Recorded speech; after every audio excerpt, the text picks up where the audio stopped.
Okay, on to our next example here. They give us a couple givens. We got MO is 4x minus 10, OE is 11, and OS is 5 times x minus 3.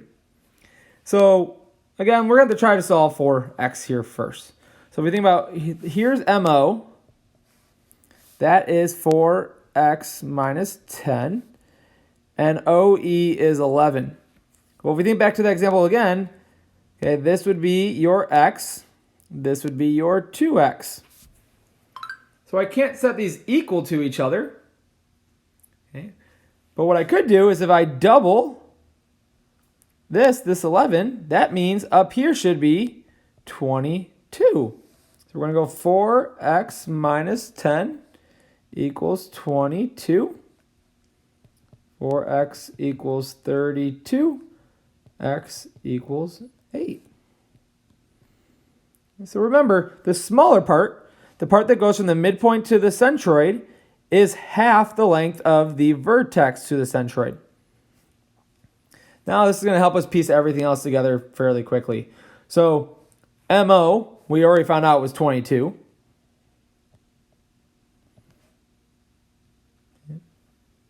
ME, which is the entire segment, that's 22 plus 11, so that's 33.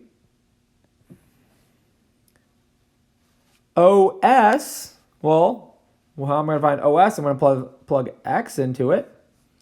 So 5 times 8 minus 3.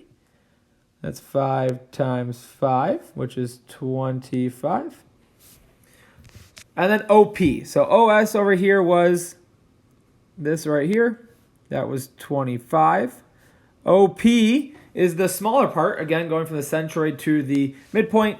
That would be half of that. So 25 divided by 2 is 12.5.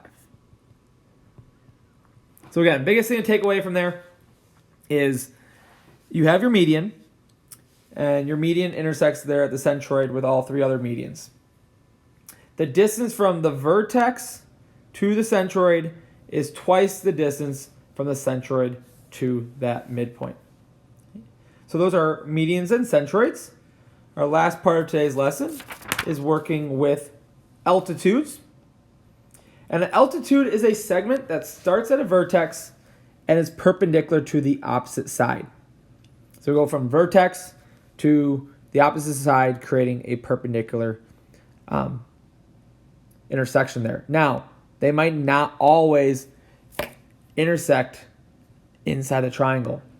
So if we look at the first one, we have a right triangle. So if I want to draw an altitude to BC, so here's BC, I want to go from A. If I want to make a line that's going to be perpendicular to BC, I would just drop straight down this line over here. We'd create our right angle. The next one wants us to draw one with DF. So here's DF, which means I'm going to go from E. So if I were to draw a altitude, I take here, drop down. My goal is to create a right angle the best I can. There we go. You'll notice it's not necessarily a midpoint. It could be, but does not necessarily intersect at the midpoint. And then the last one, the altitude HI. Well, if I'm trying to connect to HI from G, well, if you think about all the lines, none of these I draw here are going to be perpendicular. That doesn't work for us. So what you have to do sometimes is you need to extend that line. You can do it with a little dotted line. So G could drop down right here and create a right angle for us. Now you're probably wondering, why is this important? Well, if you look at this picture a little bit closer, what is the altitude? The altitude actually turns out to end up being the height of your triangle. And that's going to be big once we move on into some of our future chapters. So we're talking about the concurrency again, but this time of altitudes of a triangle. So again, where do these three altitudes intersect? Well, the point where these three altitudes intersect is called the orthocenter. So before we had the centroid, which is where your medians intersect. Now we have the orthocenter, which is where your altitudes intersect. Sometimes two altitudes are on the sides of a triangle. Sometimes two of the altitudes fall outside the triangle. The orthocenter is different than what we saw earlier, the centroid. The orthocenter can be inside, on, or outside of the triangle. Okay? So it's very important that we extend lines to try to figure out where these would all intersect. In the example you see over here on the right, you can see the orthocenter is there in the center.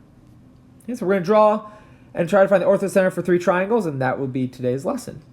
You can try worksheet 7. So the first one's acute. We have our acute triangle. So if I were to draw a, let's draw our altitude to this bottom line here. So if I were to go from here, drop that straight down, there would be my first altitude, and it's nice to use that little square to show a right angle. Okay, we go to our next one. I'll do a different color here.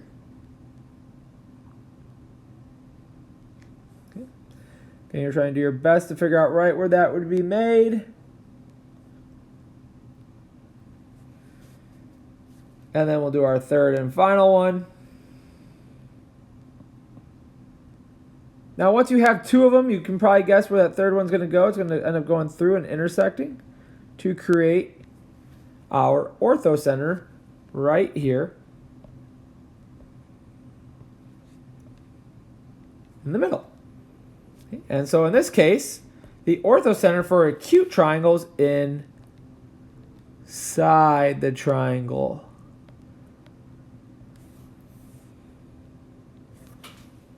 Let's see what happens when we deal with a right triangle on the other side. So we'll start here. We'll do the easier one. Let's actually do the 2 trickier ones here. So let's go draw our altitude to that base. So again, doing our best to draw from that vertex to make perpendicular line. Now, let's watch this. If I try to drop from this vertex down to that line, it's just going to end up being this straight line here to create that right angle. And guess what? If I do it for this line, which means I come from this vertex, I'm also going to drop right down here. So your orthocenter actually ends up being right here.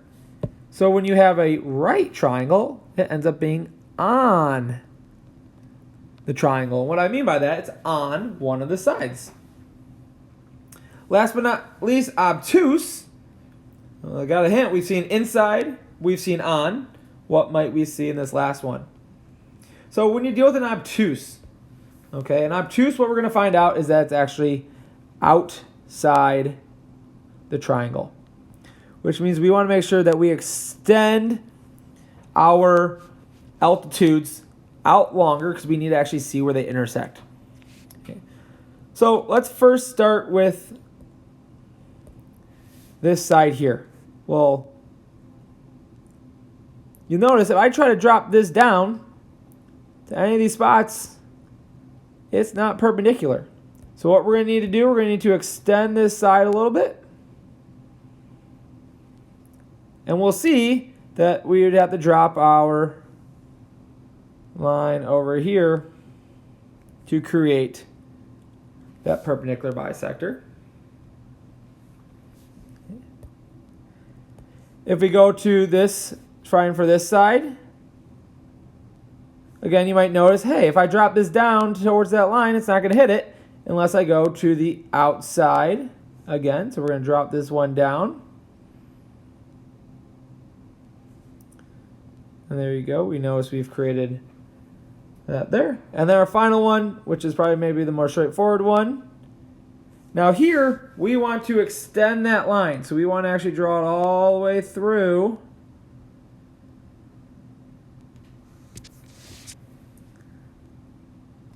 And you will see that your orthocenter is actually way outside the triangle.